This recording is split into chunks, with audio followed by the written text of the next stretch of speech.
بسم اللہ الرحمن الرحیم۔ بادشاہ اور وزیر کی کہانی۔ ہزاروں سال پہلے کی بات ہے کہ کسی سلطنت میں ایک بادشاہ حکومت کرتا تھا۔ اس کی سلطنت بڑے وسیع رقبے پر پھیلی ہوئی تھی۔ اس کا ایک نہایت خاص وزیر تھا جس پر بادشاہ بہت اعتماد کرتا تھا۔ اپنی سلطنت کے بارے میں جو بھی مشورہ کرنا ہوتا وہ اسی سے ہی کرتا تھا۔ ایک دن بادشاہ کے دل میں اچانک خیال آیا۔ اس نے وزیر سے پوچھا کہ تمہاری زندگی کی سب سے بڑی خواہش کیا ہے؟ وزیر سوال پر بڑا حیران ہوا۔ بادشاہ سلامت، میری تو بس یہی خواہش ہے کہ آپ کی خدمت میں ہی میری زندگی گزر جائے۔ بادشاہ اس کی بات سن کر مسکرا دیا۔ مجھے تمہاری وفاداری پر پورا یقین نہیں ہے، اس لیے اس بات کو رہنے دو۔ مجھے اپنی زندگی کی سب سے بڑی خواہش پتا ہے۔ وزیر تھوڑی دیر خاموش رہا اور پھر آواز سے بولا، بادشاہ سلامت، آپ ایک بہت بڑی اور شاندار سلطنت کے بان ہیں۔ مجھے آپ پر بڑا عشق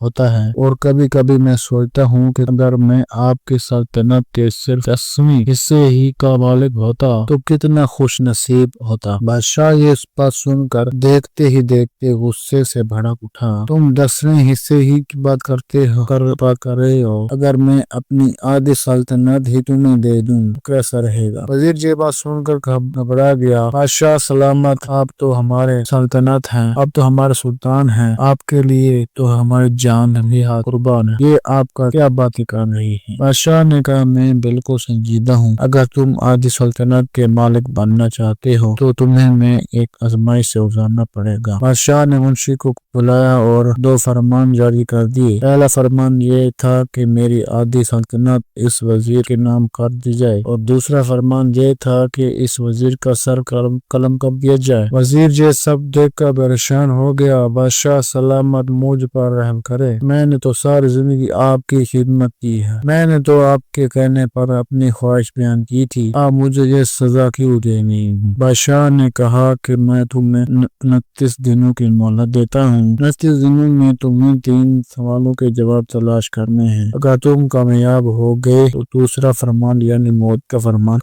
کالعدم ہو جائے گا اور تمہیں آدھی سلطنت مل جائے گی، اور اگر تم ناکام ہو گئے تو دوسرے فرمان کے مطابق 29 دن کے بعد تمہارا سر قلم کر دیا جائے گا۔ اب میرے پہلے سوال کا جواب دو، انسان کی زندگی کی سب سے بڑی سچائی کیا ہے؟ دوسرا سوال یہ ہے کہ انسان کی زندگی کا سب سے بڑا دکھ کیا ہے؟ اور تیسرا سوال، انسان کی زندگی کی سب سے بڑی کمزوری کیا ہے؟ بادشاہ نے تینوں سوال سنا دیے اور کہا کہ جاؤ ان سوالوں کے جواب تلاش کر کے 29 دن کے اندر میرے پاس واپس آؤ، تمہارا وقت شروع ہو گیا ہے۔ اب وزیر ہے بیچارہ پر اچانک مصیبت آن پڑی۔ وہ سوالوں کے جواب تلاش کرنے کی لگن میں لگ گیا۔ اب وہ تھا تو دانشمند، اس نے دارالحکومت کے دانشمندوں، مکروں اور ذہین لوگوں کو بلایا، ایک محفل جمائی اور ان سوالوں کے سامنے رکھ دیے۔ سب نے اپنی اپنی عقل، سمجھ اور تجربے کے حساب سے ان سوالوں کے جواب دینے کی کوشش کی، لیکن کسی کا جواب وزیر کے دل کو نہیں بھایا۔ ہر روز وہ نئے لوگوں کو ڈھونڈتا، سوالوں کے سامنے رکھا، لیکن کئی روز گزرنے کے بعد بھی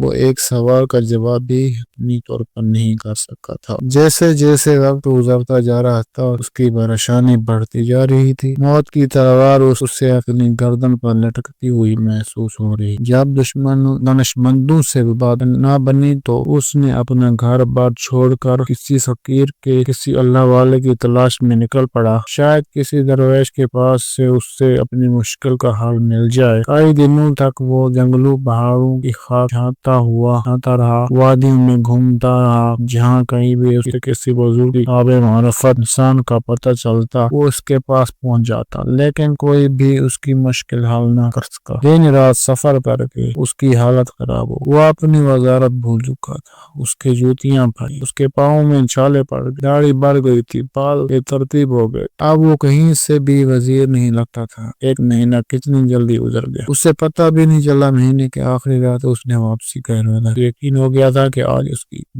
آخری دن ہے۔ محل کے پاس پہنچتے پہنچتے اس کی ہمت جواب دے گئی۔ وہ تھوڑا آرام کرنے کے لیے درخت کے چھاؤں میں جا کر لیٹ گیا۔ آخر آپ صحیح جگہ پر پہنچ گئے ہیں، اس سے ایک آواز آئی، آپ کے تینوں سوالوں کے جواب صرف میرے ہی پاس ہیں۔ یہ آواز سن کر وہ بے اختیار چل پڑا، اس کے جسم میں جیسی جان آ گئی تھی۔ اس نے پلٹ کر دیکھا، وہ ایک فقیر تھا جو درخت کے چھاؤں میں بیٹھا ہوا تھا۔ اس کے ہاتھ میں سوکھی روٹی تھی جسے وہ پانی میں بھگو کر کھا رہا تھا۔ اس کے پاس ایک کتا تھا جو برتن میں دودھ پی رہا۔ تو آپ کو کیسے پتا چلا کہ میں سوالوں کے جواب ڈھونڈ رہا ہوں؟ آپ کون ہیں؟ وزیر نے پوچھا۔ وہ فقیر مسکرایا، اس نے اپنی پرانی سی چادر اٹھائی جس پر وہ بیٹھا ہوا تھا۔ اس چادر کے نیچے ایک دھاتی صندوق چھپا تھا جو صرف بادشاہ کے انتہائی مقرب لوگوں کو ملتا تھا۔ جناب، ایک وقت تھا کہ میں بھی آپ کی طرح بادشاہ کا انتہائی قریبی وزیر تھا، اور مجھ سے بھی وہی غلطی ہو گئی تھی جو غلطی آپ نے کی ہے۔ تو کیا آپ بھی سوالوں کے جواب تلاش نہیں کر سکے تھے؟ لیکن بادشاہ نے تو آپ کو زندہ چھوڑ دیا۔ وزیر نے پوچھا۔ نہیں جناب، مجھے ان 3 سوالوں کے جواب مل گئے تھے، اور بادشاہ نے اپنے وعدے کے مطابق اپنی آدھی سلطنت مجھے دے دی تھی۔ لیکن میں نے اس سلطنت کے پروانے کو واپس بادشاہ کے حوالے کر دیا تھا۔ یہ سلطنت آپ ہی کو مبارک ہو، اور خود اس سے کٹیا میں آ کر فقیری اختیار کر لیں۔ وزیر حیرت سے اس کی بات سن رہا تھا۔ اس نے دل ہی دل میں سوچا کہ یہ کتنا بیوقوف انسان ہے کہ ایک بادشاہت ہاتھ سے چھوڑ کر فقیر بنا بیٹھا ہے۔ لیکن یہ وقت اس کی ہمت پر افسوس کرنے کا نہیں تھا، بلکہ اپنی جان بچانے کا۔ وہ اس فقیر کے قدموں میں جا گر کر گڑگڑانے لگا، مہربانی کر کے میری جان بچائیے، مجھے ان سوالوں کے جواب دے دی۔ فقیر نے کہا، میں تمہاری مدد کرتا ہوں۔ پہلے 2 سوالوں کے جواب میں تمہیں مفت میں دیتا ہوں، لیکن تیسرے جواب کے لیے تمہیں قیمت دینی پڑے۔ میں اپنی جان بچانے کے لیے ہر قیمت دینے کے تیار ہوں۔ وزیر فوراً بولا۔ فقیر نے کہا، پہلے سوال کا جواب سنو۔ زندگی کی سب سے بڑی سچائی موت ہے۔ ہر کسی کو اس کا سامنا کرنا ہی پڑتا ہے، کوئی چاہے کتنا بھی طاقتور ہو اور امیر کتنا ہی رسوخ والا کیوں نہ ہو، وہ اس سچائی سے نہیں بچ۔ اور دوسرے سوال کا جواب یہ ہے کہ انسان کی زندگی کا سب سے بڑا دھوکہ زندگی ہے۔ ہم میں سے ہر کوئی زندگی کو دائمی سمجھ کر اس کے دھوکے میں آ جاتا ہے۔ یہ دونوں جواب وزیر کو سچے لگے۔ فقیر کی باتوں میں سچائی تھی، ان کو جھٹلایا نہیں جا سکتا۔ اچھا، تو تیسرے سوال کے لیے آپ کی کیا شرط ہے؟ وزیر نے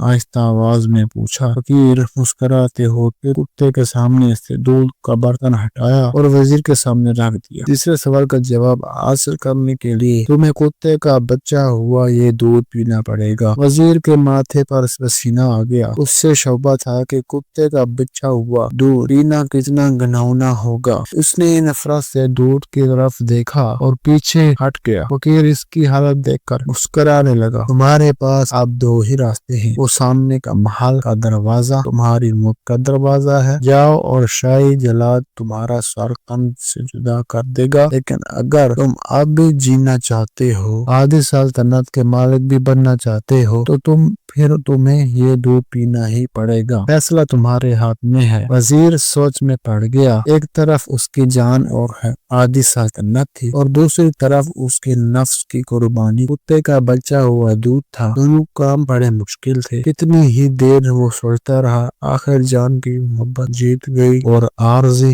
نفس ہار گیا۔ اس نے وہ دودھ کا پیالہ اٹھایا اور آنکھیں بند کر کے منہ سے لگا لیا۔ ایک ہی سانس میں وہ سارا دودھ پی گیا۔ اب مجھے میرے سوال کا جواب دے دیجئے، فقیر نے اس کی حالت دیکھ کر کہا، اور بول، تمہارے سامنے ہی تمہارے سوال کا جواب ہے۔ انسان کی سب سے بڑی کمزوری اس کی ہرس ہے۔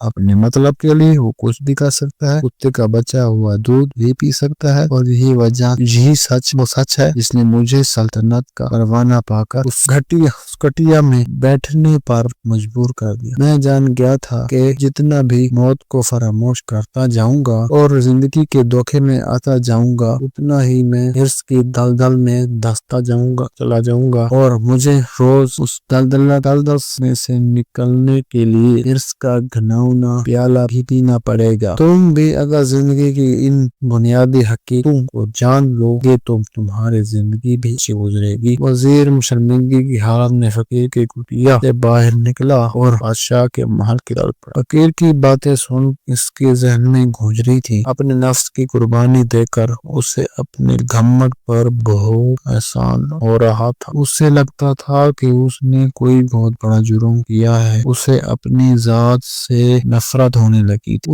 اس کہانی سے ہمیں بہت بڑا سبق ملتا ہے۔ ہمیں زندگی کے بنیادی سوالوں پر ضرور غور کرنا چاہیے کہ ہم لوگ کہیں زندگی کے دھوکے میں آ کر اس کے پیچھے تو نہیں بھاگ رہے، ہم کہیں اپنی موت کو فراموش تو نہیں کر بیٹھے، ہم کہیں اس کہانی کے وزیر تو نہیں بن گئے جو اپنی خواہشات کے دلدل میں پھنس کر اس کا گھناؤنا پیالہ پینے پر مجبور ہے۔ اور زندگی میں ہر روز کچھ نیا سیکھو، نیا سوچو، نیا کرو، علم حاصل کرو۔